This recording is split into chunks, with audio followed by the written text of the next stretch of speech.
Well, welcome to our capstone. The title of our capstone is Hoping Moments. Alright, so I want you guys to take a minute to imagine that you wake up tomorrow morning and all of a sudden you don't have a roof over your head, you don't have a place where you can have privacy and where you can feel safe. It's a pretty scary reality, right? Well, that's actually the situation a lot of the homeless people in Canyon City are facing, especially some of the ones we talked to, which is why when we made our driving question, we really put a lot of thought into it.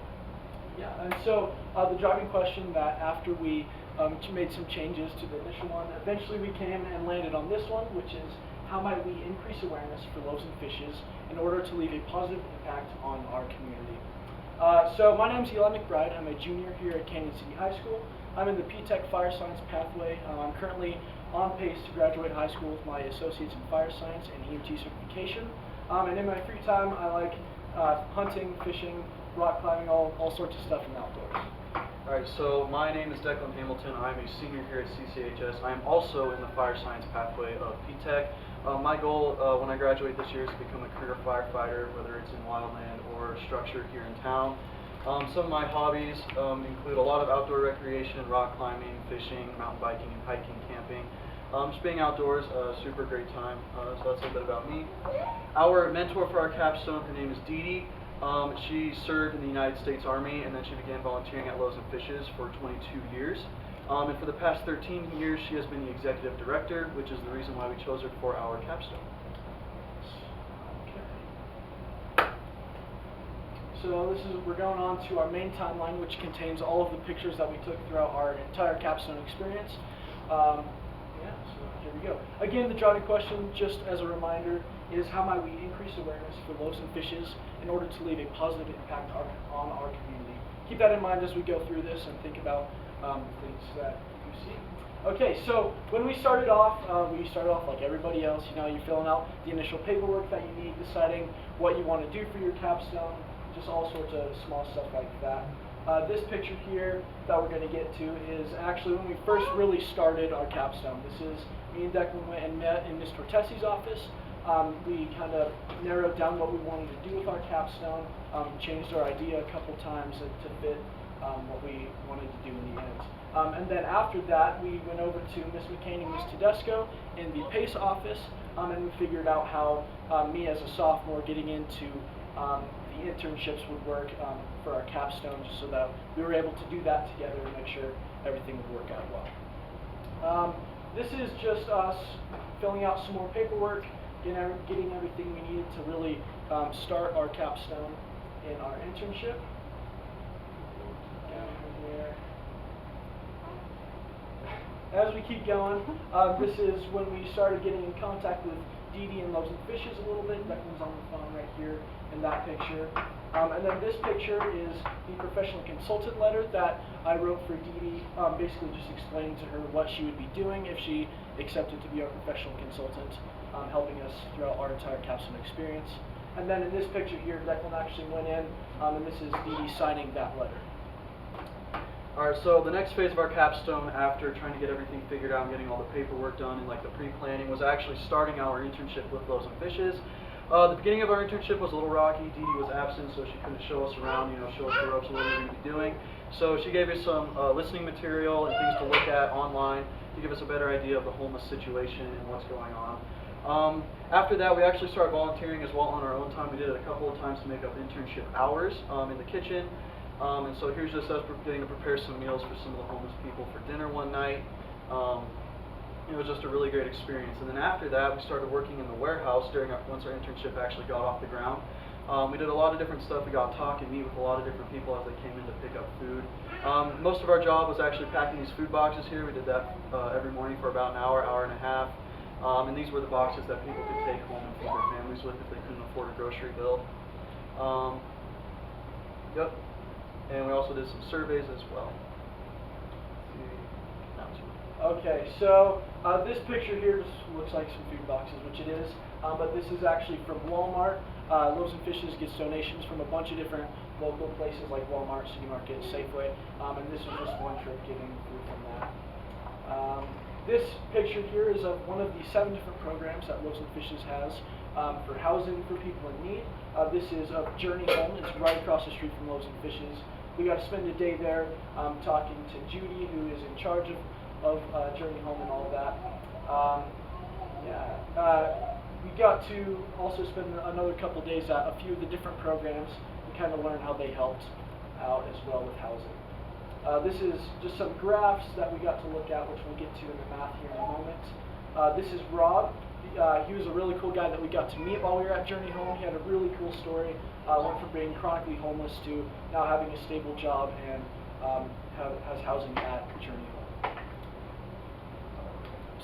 Home. After that phase of our capstone was completed with the internship and the volunteer hours, where we actually got fieldwork experience, which we will utilize later in our capstone, we started doing stuff for Mr. Ortesi. Like she said, we did a lot of extra things. One of them being videoed interviews and a Unrulr screencast presentation about how we used it in our capstone and why it was very beneficial for us, as well as just some tweaks we might want to make in the future. And then they actually later took that video and stuff to Denver to show off to some other people. And it was a great time to just reflect on the overall process of our capstone and how it really tied in everything for us. So then we started moving on. We were emailing Dee Dee trying to figure out a way that we can actually really end off our capstone by spreading awareness. And so that's when Mr. Ortesi helped our idea of actually doing an interview for the PACE Internship Fair to tell our fellow students about Loaves and Fishes and why it's such a great opportunity. These are just a few pictures of us coming up with questions. This picture is actually us preparing for the interview. Again, we just wanted to be able to represent Loaves and Fishes in a professional way. You know, get the point across to the students that we would be interviewing on what they can expect going into this internship, and then just representing Loaves and Fishes in a way that we saw fit and well. This is us actually when we were at the interviews. Getting to talk to my fellow classmates was really cool. Just getting to interview them and just get our ideas to them. So that's kind of how we wrapped up our driving question. That's how we increased awareness. We went to the Capstone Fair and we talked to the students and gave them an idea of what they could expect if they chose to go to Loaves and Fishes. And we actually had the second highest number of interviewees at the fair because we had some extra people come in afterwards and ask if we could do interviews with them just because they really wanted to find out more about Loaves and Fishes. So it was pretty cool. So that is our main timeline. On to the English. We'll go here.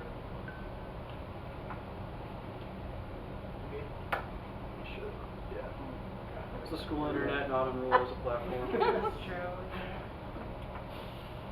Okay, so there were two main ways that we showed English throughout our capstone experience. One of them is written through letters, emails, things like that, and then verbal. I'm going to be talking about the written stuff. So again, in the beginning, we were doing a lot of paperwork, narrowing down what we wanted to do for our capstone. But the main way that we actually showed this was through our emails. So we were emailing multiple people. We were emailing Ms. Cortesi, we were emailing Dee Dee, we were emailing Judy at Journey Home, we were emailing Miss Tedesco and Miss McCain. And so we had to find a way to balance making sure that we were on the same page with everybody, communicating well, so that everybody knew, you know, where we were, what we were doing, and if we needed any help or any questions that we could ask. And so we had to make sure that we were balancing that really well. Alright, so the other way that we showed English and communication during our capstone was actually having to talk with a lot of different people. Not only were we talking with, you know, the other directors of Loaves and Fishes programs, but our fellow volunteers as well. We had to talk with a lot of different demographics, people who were older than us, who had more experience, and also obviously some younger kids who were kind of volunteering with mom for the first time, and, you know, just getting to talk with them and connect with them in that way. The biggest thing though was we interacted with the people who actually came to Loaves and Fishes. And so these people are coming to Loaves and Fishes from a place of vulnerability, where it might not be easy to ask for help, and so learning to communicate in these types of high-stress situations was crucial for us. It's a great real-world application of our internship. Being able to talk to someone who is at a very low point in their life and make them feel respected and, you know, have a better rest of their day is just a skill that's going to come in handy all the time. Especially if we go into being firefighters, you know, in situations that are high stress, being able to talk to people, maybe calm them down if you're on a scene. But just being able to relate to that person and kind of think, okay, what are they dealing with and how can I communicate with them effectively? Alright, so the next portion of our presentation is going to be our math timeline. This is going to show how we use problem-solving skills, not just, you know, using the calculator and 1 plus 1, but how we actually solve issues during our capstone. Alright, so what we have here, this is representing math trait number 7. The definition of this math trait is identifies patterns in repeated reasoning that lead to solutions and apply solving to complex problems.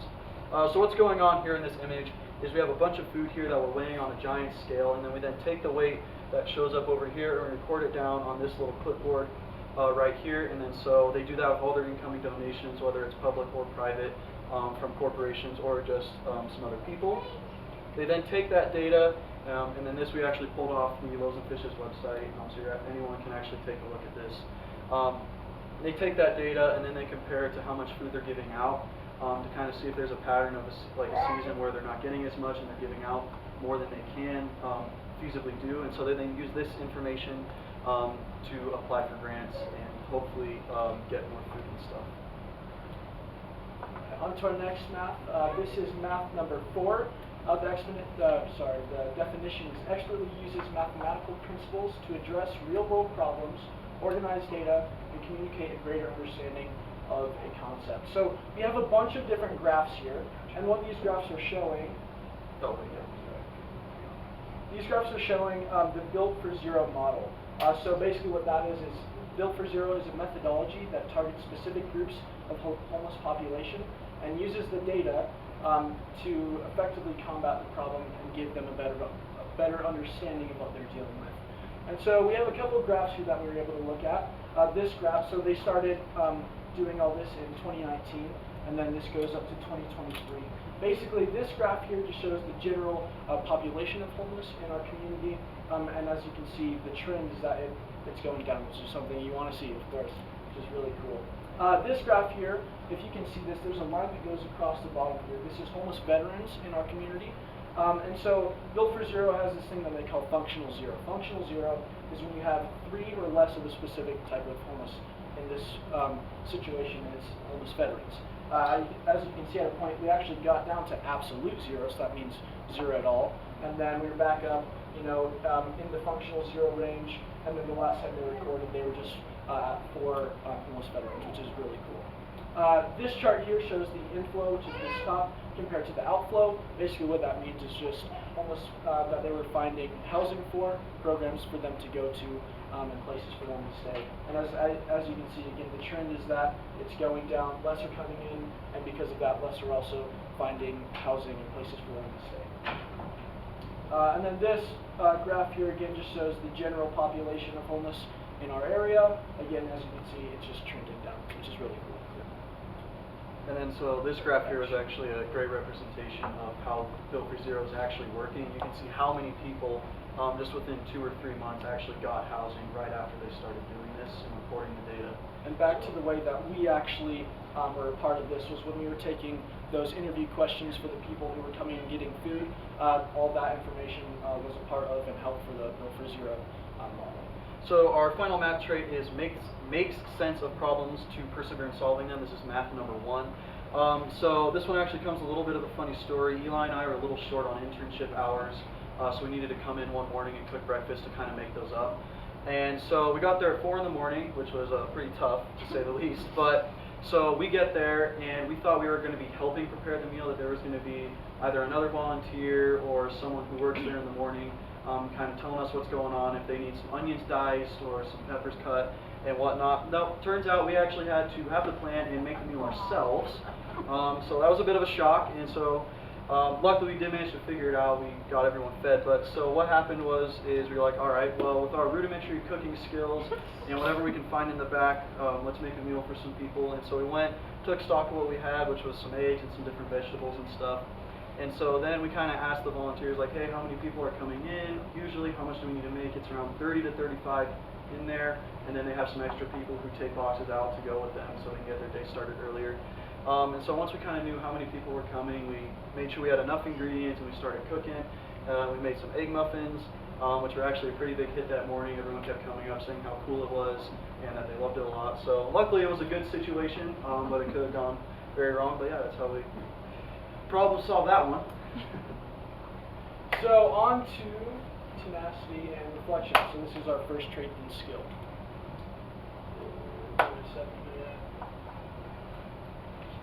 Okay.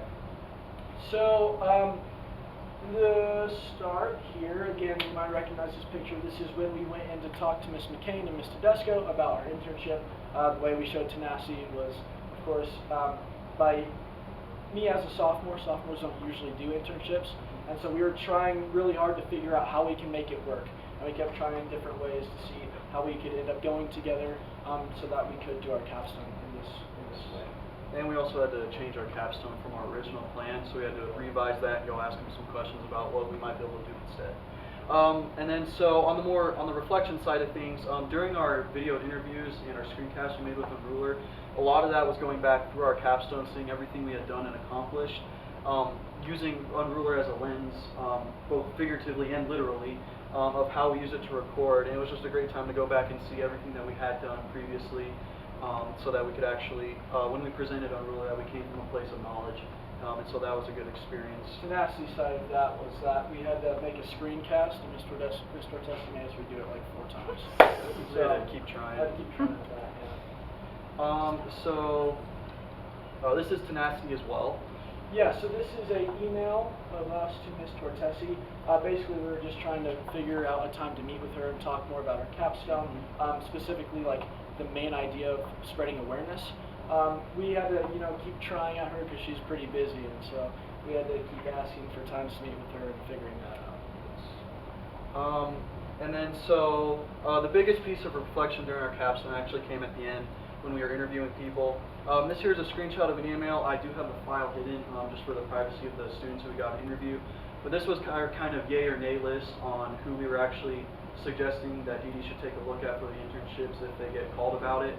And so the reason that this was reflection is because during that whole interview process, we were going back and thinking on what we had done, what we wish we knew when we went into it, and we made sure that all the interviewees were well aware of what was going on and why it was such a benefit. And then, of course, we used the reflection and when we were actually interviewing people, reflecting on our time and thinking of ways that it affected us, and then giving that to them as an idea of something that they could base. What would it be like to go to Loaves and Fishes and do your internship? Because that was the whole point of taking that internship, was to come from a place of knowledge that we personally acquired and not just where we read somewhere. Yeah. All right, on to our second skill and trait, which is agency and empowerment.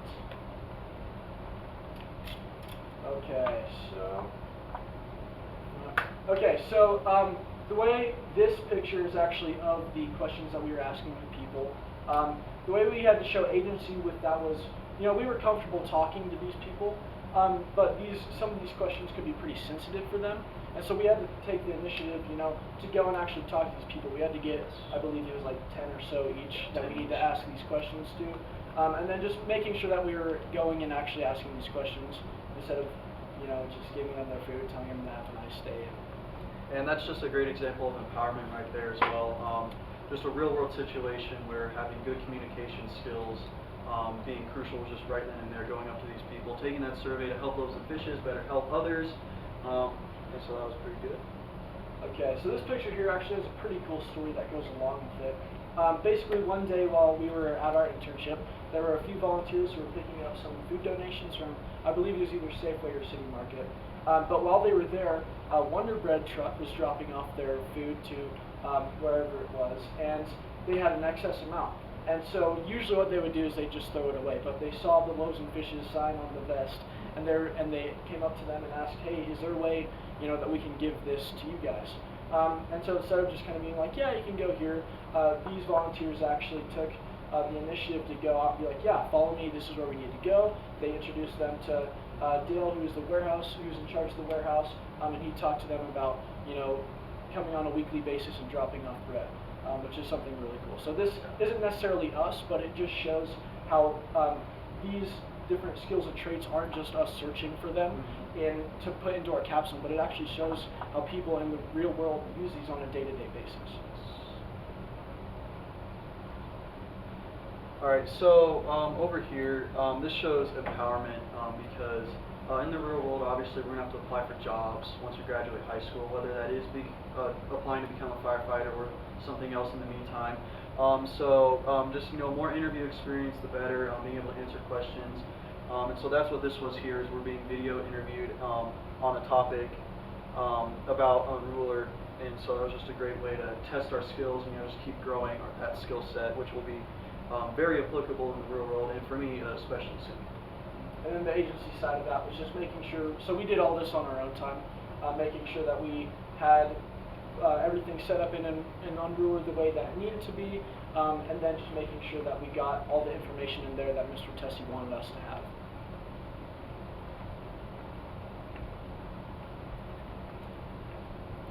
Okay, so this is on to our interview. The way that we showed agency through this was, again, just like the video interview that we did, making sure that taking our own time outside of school to come up with a list of good questions that we could ask them, thinking, okay, what are questions that we had at the beginning of our internship that we thought could be useful, and then these questions we would ask the kids that we interviewed to really make sure that they had a really good understanding of what they could be going into. And then on the other side of that coin, how we just talked about how being interviewed is going to be great practice for interviewing in the future. We were actually on the other side of that coin. We were the interviewer. So again, that's just more great practice. We got to see what it's like being on the other side of the chair. And then who knows, as a firefighter, you might be asked to sit in on an interview when they're hiring, a new probie or something. And so being able to already have that experience, what it's like to ask someone these questions, and what questions to ask, will be very applicable in the future. I just want to remind you one more time, our driving question is, how might we increase awareness for loaves and fishes in order to leave a positive impact on our community? Throughout our entire Capstone experience, we were always looking for how we could really show this in our capstone, and it wasn't until the end, until we found out about going and representing loaves and fishes at the fair. And so that was kind of the main way that we wrapped this whole thing together, and then just made it work. Yep. Okay, so if there's any questions, and then the traits and skills you guys have for us. Will you guys tell us about civility and collaboration? Yes.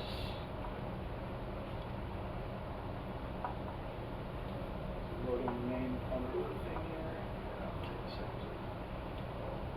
Maybe sign in.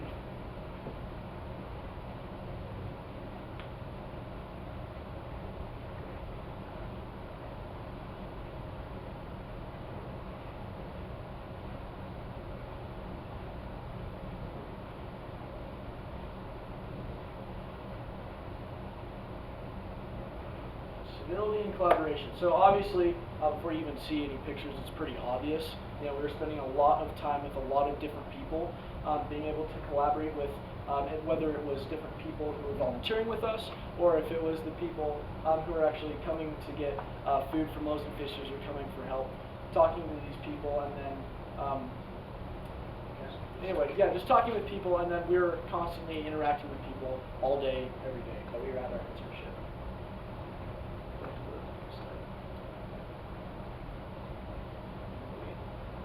The whole thing is frozen. It's frozen. It's okay. We saw lots of pictures in Yeah, your main there's a lot of timeline, pictures. so can Yeah. you pick a couple pictures out of your main timeline that we already saw and just maybe talk about how their collaboration and civility? It looks like the whole touchscreen. Yeah. So, Yeah. a couple of those pictures, if you saw, where Eli and I were both going out and handing boxes to those people in cars, that was probably one of our biggest examples of civility and collaboration. Civility being just having a basic respect for one another when you're working together or talking to someone else. And so, might work here. But that's just a great example because we talk with so many people all the time, and so just being able to just walk up to someone, I have no idea who they are, just get to know them, hand them a box of food. It's okay. Just Okay. keep going. You're doing It's all right. great. And hand them a box of food. Do you have any other pictures that come to mind? Yeah, just us. The first time we actually went and made food, if you remember that, it was at the very beginning of starting our entire experience. Just collaborating with the different volunteers, like I was talking about a second earlier. Collaborating with them, making sure everybody was on the same page, that we had the same idea and the same end goal for what we were doing there, volunteer.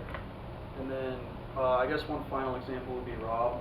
He asked us, just obviously just give him some privacy, but when we got to interview him, we were asking him some really tough questions about his past and how he felt about certain things.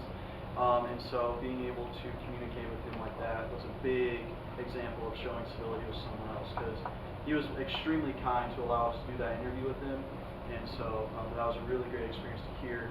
Honestly, the darker side of life with Canyon, he went through some pretty serious things, and so being able to hear that from someone and ask them those tough questions was pretty important to our capstone as well. We just couldn't show it, unfortunately.